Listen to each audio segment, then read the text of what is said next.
Hi everyone and welcome to Unit Review. We're your hosts, Jack and Dan. Today we're going to be talking about the humble Necron Warrior, the backbone of any Undying Legion, Undying yes. Legion, yes. yes. The Silver Tide, yes, we love them. Mindless machines. Yeah. Yes. So we can talk about these guys today, good or bad, because it's a bit mixed for me currently. Yeah, I mean, they are the iconic, Necron unit, but are they actually any good on the tabletop in 10th, are they? Exactly. We've got some goods, we've got some bads, so let's just dive straight in. We'll get stuck in the stat block. Spot So Necron Warriors, they've got a move of 5 inches, toughness of 4, save of 4+, 1 wound, leadership of 7, and a lovely OC of 2 because they're battle lined. Battle line units do get OC too. Yes. I think that's the giveaway at the minute. Your the O2 OC with no objective, it's gonna be harder to shift. But yes, that's the stat block. Keywords side of things, obviously, of course, they have the Necrons keyword, giving them the reanimation. They do have an ability later on, which we'll talk about, which changes that ever so slightly. Yes. Other keywords, they are infantry. So again, they're able to move through buildings. Nice and easy. Again, battle line keyword and the Necron Warrior keyword as well. So nothing super exciting, but in terms of unit composition, you can run them in two sizes, 10 or 20. Yep. And every model is equipped with it. Comes on standard with a Gauss flare and a close combat weapon. And they're coming up at 10 points each. So 10 models, 100 points, 20 models, 200 points. Dead easy on the maths. Dead easy. Bit pricey. I think so. Based on kind of what we're looking at so far, they're a little bit pricey for what they're doing. We have to also consider what we'll talk about later, which is what you add to this unit as well, such as HQs and whatnot. Yeah, that's it. Is you're not running them naked, so to speak, are you? You're gonna want to add leaders in there. Exactly.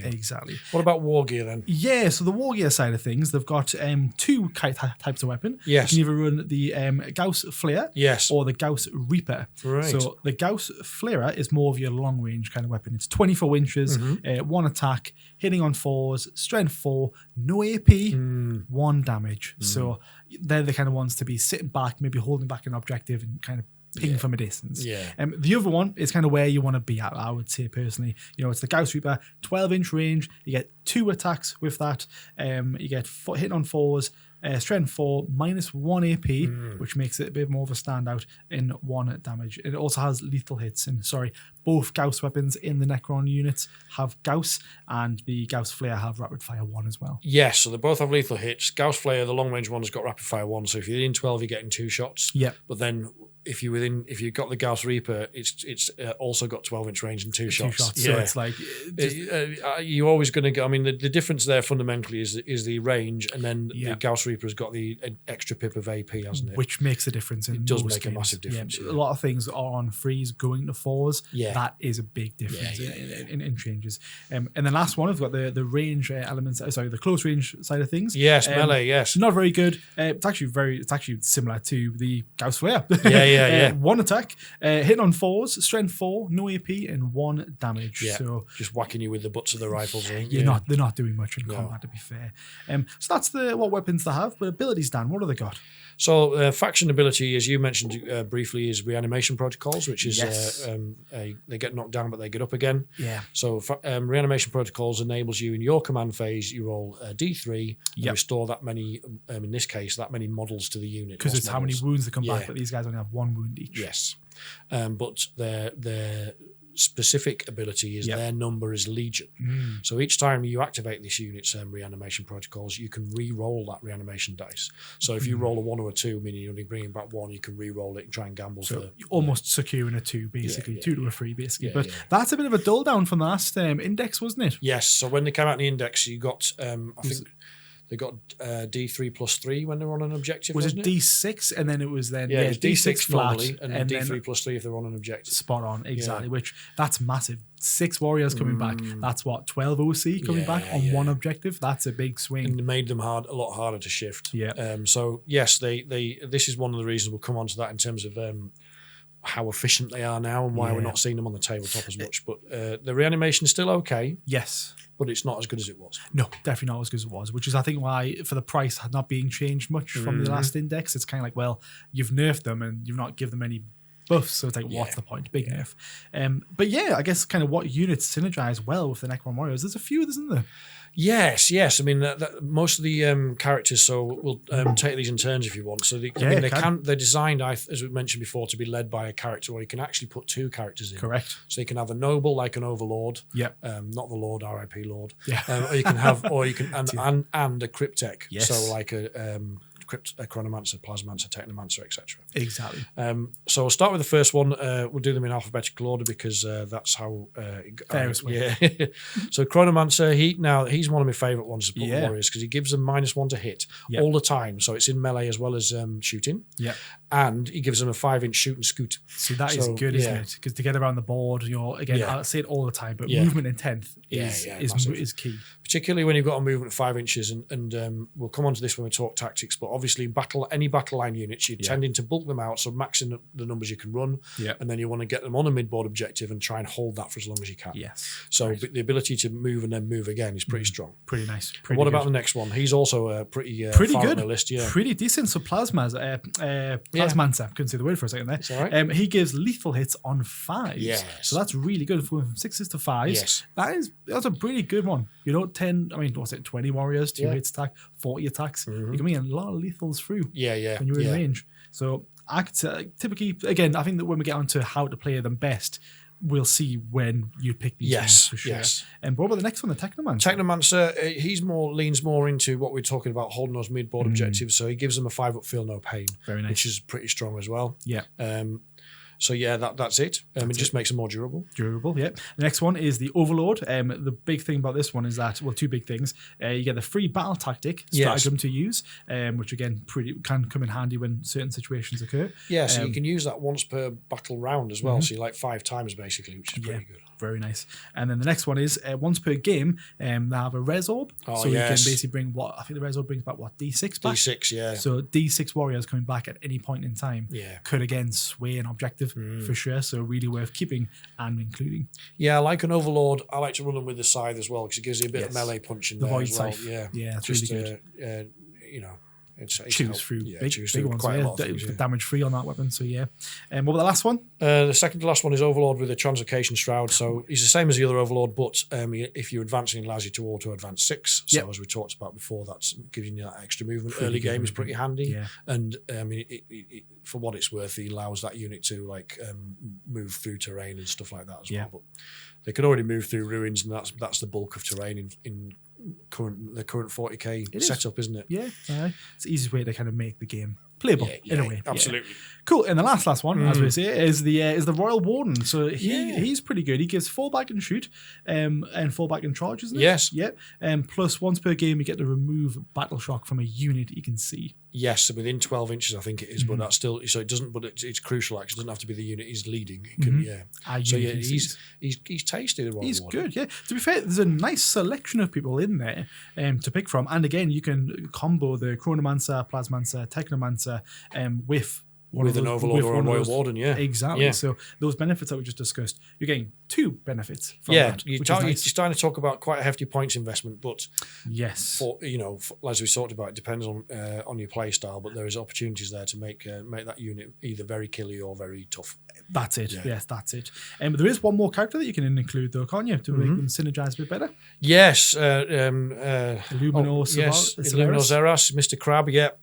Now he can't actually lead the unit. Yeah. But he's got a really interesting ability called mechanical augmentation. So while a friendly Necron's battle line unit is within 3 inches of this model, each time that unit makes an attack, you improve the AP characteristic by 1. Yep. And each time they are attacked, they reduce the AP characteristic by 1. Again, adding the toughness, but also again adding the lethality to this unit. I mean, yes, it's a really interesting way.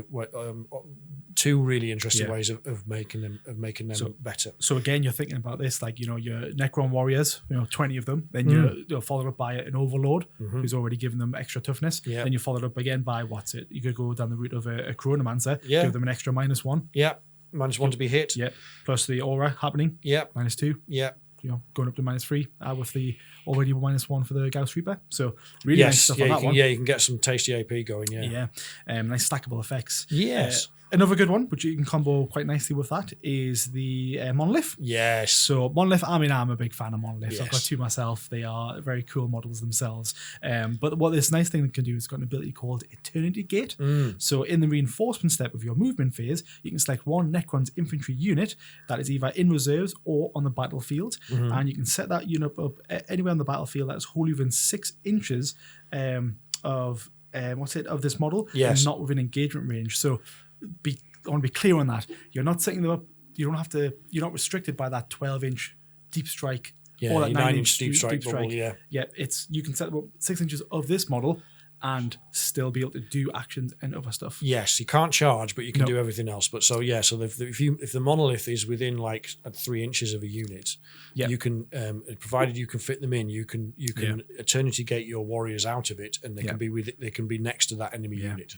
So again, imagine the Gauss Street Bears. You got 20 of them, followed by the Chronomancer to give you the -1. It's -2. You've deep striked 40 shots somewhere in there, and possibly in the backline, because the Necron Monolith could come in deep strike. Yes. Deep strike, then in your reinforcement, which happens at the end of movement. So then you bring down your Monolith, then 20 warriors. The firepower that it can produce in the combo and is really nice. It's brilliant, and it's one of those. We talk about movement winning your games, but redeploying is a free movement essentially, and it can be really, really powerful. Very powerful. But yes, I think that's one more unit. There's one more that they do synergize well with, and then one we think we should mention there they don't. But the last one is a fairly obvious one, but it's a Canoptech Reanimator, but that gives them obviously an additional D3 wounds back when you do your reanimation protocols, provided it's within 3 inches. Yeah. So it's just worth considering if you're trying to make them going down that ultra durable, ultra resilient route, then think about that one. 100%. And I think the last one we briefly just talked about is one that maybe doesn't synergize. And it really should. Yeah. It really should. It's literally exactly what it's built for. Yeah. But the Ghost Arc for the Necrons, it only has a capacity to carry 10 models, 10 warriors alongside one character. Yeah. So straight away you're already limited to 10 character, a 10 unit blob. Yeah. And then one character. Well, you rarely ever run a warrior blob with only one character inside of it. It's always going to be a combo of 2. And I don't know many people that run them in 10s because they're not very effective warriors. No. So the Ghost Arc also, not that these things are necessarily matter, but if you look at like the size of a Rhino and think about how that fits in like 11 Space Marines, and then look at the size of a Ghost Arc, it should be able to carry 20 Necron Warriors. And I think they've limited themselves just because the model itself only has 10 warriors inside of it. So I think people are just like, the writers are just like, well, it has 10 standing, it can only do that. But again, Necron have the ability to teleport and have the technology there to phase them in and out. Yeah. That should just be a repair barge as what it is. Yes. And then spit out the ones that are fixed. Yes. And the other ones are kind of waiting to be fixed, and these ones are the ones that are ready. Just doesn't make sense. I always wondered if it was because they didn't want, for that reason, that they didn't want blobs of 20 warriors with characters to be able to fly up the board and then jump out and shoot the targets. But that's you look at orcs.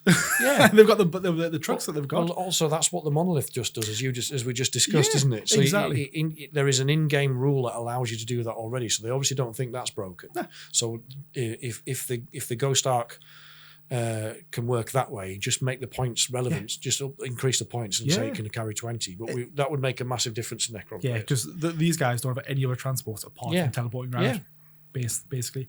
But yes, that's kind of the I guess the best unit and probably the worst synergy unit that's out there. And what about stratagems then? Yeah, no, with them being warriors, a lot of stratagems that could work with them. So we just try to pick a short handful of ones that we think we would use or do use in game. So I'll start with the first one, which is from the Awakened Dynasty. It's a strategic ploy. It's Protocol of the Undying Legions. Very obvious one here. But what this allows you to reanimate basically in your opponent's shooting phase or fight phase. It's good. So just after an enemy unit's resolved its attacks, you target one Necron unit for your army that's just had one or more of its models destroyed. And you activate its reanimation protocols and animates D3 wounds or D3 plus 1 if a Necron character is leading it. So minimum of 2 coming out. Yeah. And again, if you're nearby to, the likes of your reanimator, then you're going to get your extra D3. Yep, exactly. And you get to re-roll that dice because it's a reanimation thing. Yeah, so it's the stackable things come on top of there. And that's 1 CP, I think it was. Yeah. Yep. Amazing. Cool. The next one is Protocol of the Sudden Storm. So this one is in your own movement phase. You select 1 Necrons unit from your army. Yeah. Until the end of that turn, ranged weapons equipped by models in this unit have the Assault ability. In addition, any Necron characters leading your unit until the end of the phase, you can re-roll the advanced roll made for your unit. Yes. So again, this is where the kind of the movement ability kind of comes in. So you can move them. You can then use this to advance them. You can then also shoot and scoot. So that's 5. That's 15. So movement. If you had a chronomancer, you're getting 15. You can move them, you can advance them, and then you can scoot. If you the translocation guy, you're getting an auto advance of 6 inches. Yeah. So for moving them quickly up the board, and also inches. because it makes the weapons assault, if you're trying to get on a mid-board objective to do cleanse or deploy a teleport home or something, you can still do that action after advancing. Yeah. So it's got a lot of play, that one, I think. It does. It really does. Quite a nice one, and that's only 1 CP. Yes. Next one, Dan? Next one is from the Obeisance Phalanx. It's a battle tactic, so watch out for people vexing it, but it's called Enslaved Artifice. It's 1 CP again. Use it in the shooting or the fight phase.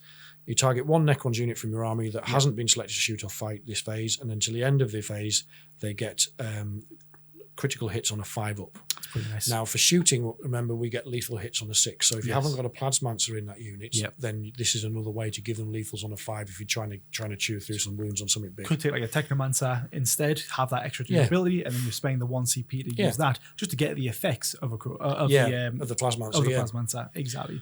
Nice little stratagem for that one. Yeah, it's quite good. Next one is in the Hypercrypt Legion. It's the Dimension Corridor. Yes. And so this is briefly what I mentioned about with the combo with the monolith that we've got. Yes. But in your charge phase, you select 1 Necron's unit from your army that was set up on the battlefield this turn using the Eternity Gate ability of the Necron monolith model.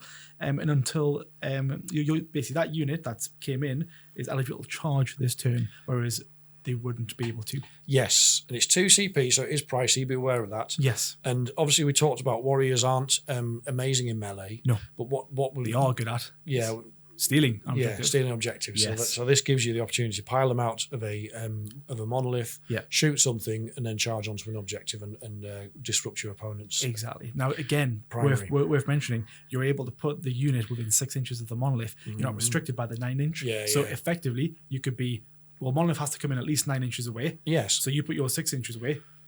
3 inch charge. In theory, it's auto charge. Auto pass charge, basically. So they're the best stratagems.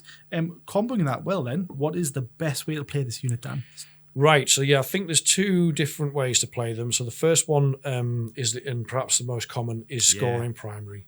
So as you said, this is where you lean into the durability side. So you get them on a mid-board objective, and they will be tough to shift. Yes. So in these cases, you're using the Chronomancer for the move, shoot, move to get up the board quicker. Yeah. Or you're using the Technomancer for the durability with a 5-up feel no pain. Yeah. And then you've got strats like Undying Legion to keep them back, bring extra models back, or keep a reanimator close if you've got the points. 100%. Yeah. So that is a common way of using them because their damage output is okay, but mainly they're there with their OC2 and the fact that they're hard to shift. Yeah. Just hold an objective for as many turns as you can. Yeah, I think you're right. I think that is definitely the best way of playing it, primarily for scoring the primary and again adding the durability. Now, I would argue that on the flip side, they can delete those weaker sided units, so like guardsmen, maybe some Eldar that are open, and with the tie that in with maneuverability.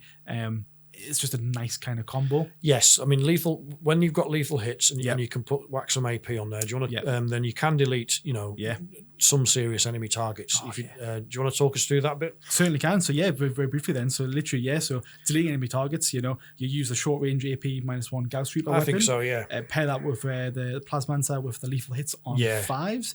You surprise attack via the Monolith Eternity Gates. Yes. Monolith comes in. Then Necron Warriors coming in to take off some chaff units. Tie that in. Maybe Luminor could be maybe holding back, or maybe they're up as well. Because he also gives the extra 1 AP. Yes. Wherever you place him 3 inches away, they're going to be take I some mean, damage. that's it. If you can combo them with the -1 AP and lethals on 5s and then an extra AP from Luminor's Eras, like a third of your hits are auto wounding. Yeah. And at AP2, you can then start to put some damage on things that have got a 2-up save. So you're talking like big vehicles and monsters like dreadnoughts and stuff like that. Because again, your lethal hits you auto getting through them, so don't need to worry about the wound roll, getting straight through it. What you need in those circumstances is a bit of AP to try and get a few more of those through, don't you? Exactly. So there's certainly some damage output there. Definitely. And like you said, if you're running that against like a 10 guard or whatever, you're going to delete them, aren't you? Exactly. Yeah, they're dropping like flies. Or they're the two best ways of playing them. Flip side, then, what's the best way of playing against the unit? Yes, I mean, if it depends on how your opponent's playing them. Sometimes if they just whack on to one objective, like say they're on the mid-board objective, and there is an argument to say, well, if you're not going to shift them, just ignore them and go and play for the side objectives instead. Yeah. But if you are taking them head on, you've got to focus your fire. I mean, this is true of all Necrons to a certain extent, but especially true of Warriors. Yes. But you've just got to make sure you put enough into them to take them down. Yeah. Because otherwise they just will keep coming back. Certainly would. Yeah. And to be fair, they're not hard to do.